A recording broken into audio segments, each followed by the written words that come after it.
Hi guys, this is Mrs. Renner.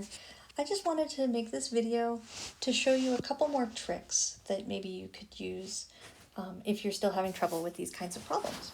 Okay, the first thing is that I hope you have your table of friends near you, because this is a really nice tool for you to use to help translate the problems. Okay, so look at the three columns. We've got quantity, variable, and SI unit. So we're going to be referring to those a lot. So just wanted to... The next thing I want to pull up right now is our W equals FD, work equals force times distance, the triangle. And using this triangle, we can figure out the three different equations that this turns into. Because sometimes you're going to have a problem and it asks you how much work. And so you cross out the thing you're looking for, work. And then you're left with F times D. So that's how you get W equals FD. So now let's see if we have a problem that asks for the distance. And sometimes it doesn't say what is the distance. Sometimes it says things like how far does it go, right? And that means distance. So distance is D, right? You remember, you look at your table of friends and you can see that distance has the variable D, so we're going to cross out D. And what are we left with? We're left with work divided by force. And so D equals work divided by force. And finally, what if it asks you, how hard did they push, right? Or what was the force that was exerted? So that's asking for force. So cross out force, and we get W divided by D. And there it is, F equals W over D. So here are our examples. And what I did here, this are the same things from the slides. What I did here is I put over to the side our table of friends, right here, and our triangle with the three equations. So I'm putting these over to the side so that we can use these as tools, okay? So let's get going. Let's take red. All right, so it says example 1. George's mother wants him to move the sofa across the room 3 meters. If George pushes with a constant force of 80 newtons, how much work does he do on the sofa? Okay, so whenever we see a number, we're going to see, ooh, there's 3. And what did 3 go with? 3 meters. Meters, right, is also M, right, as a unit. And so we look at our table of friends and we find meters. And we say, okay, what variable does that go with? And it's right next door. And so we can write in our knowns and unknowns, D equals 3 meters. See how cute that is? So D equals 3 meters. So you're using those units to help you figure out what the corresponding variable is. Okay, let's keep reading. If George pushes with a constant force of 80 newtons, how much work does he do on the sofa? Okay, what do I see here? I see 80 newtons. Ooh, but you know what's even better? Is it even has the word force in it. So again, Newton, here it is. We can see that corresponds to the variable capital F. So we can write F equals 80 newtons. So we can write that right over here. F equals 80 newtons. All right, now we are cooking with gas. So let's change the color one more time. How about green? All right, how much work? How much work? So we see the word work, and we see that that variable is W, and it's asking how much. So that's like a question mark. So W equals question mark. All right, so that first step is so important. It's reading the question and translating it using our table of friends, translating it into variables. So our next step is to find our formula, okay? And the formula is in variables. So we look down here and we are looking for work, right? And so it says formula for work. So we can write down W equals F times D. Awesome. Now we come over here to the work with units, right? And so maybe I can like label this. You start this one, then you go over to this box, and then this one, and then finally that one. Okay, so when we work with units, it says work with units, but we're showing our work. That's what we mean here. So W equals, and then we have F times D. So what comes in here is going to be F, which when we look at the knowns and unknowns, we see is 80 newtons.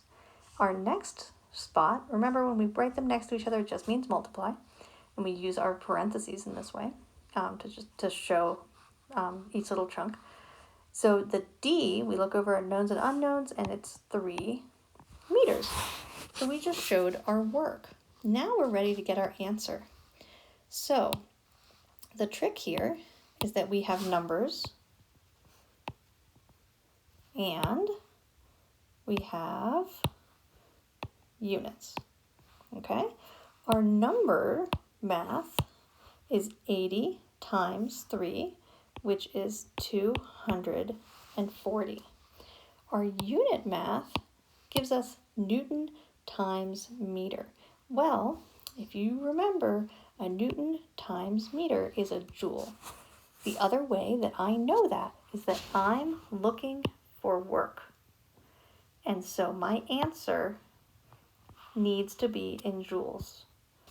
So that's always something to check on. So maybe that unit math is a little bit too hard. That's okay. What you need to make sure you do is that your unit needs to match what your question mark is. Okay? Okay, so here's our example 2. It says calculate the work done when a horizontal force of 4 newtons moves the book to the right 2 meters. Okay, so we're going on a unit hunt. We've got 4 newtons. Newtons, there it is. So our variable is F, so we can write F equals 4 newtons. And there it is, F equals 4 newtons. All right, we see moves a book to the right 2 meters. There's that M. There's that M. So our translation is D equals 2 meters. So D equals 2 meters, and we are looking for the work, which is W, capital W. So W equals question mark. Well, this is the exact same formula as we had last time. W equals FD.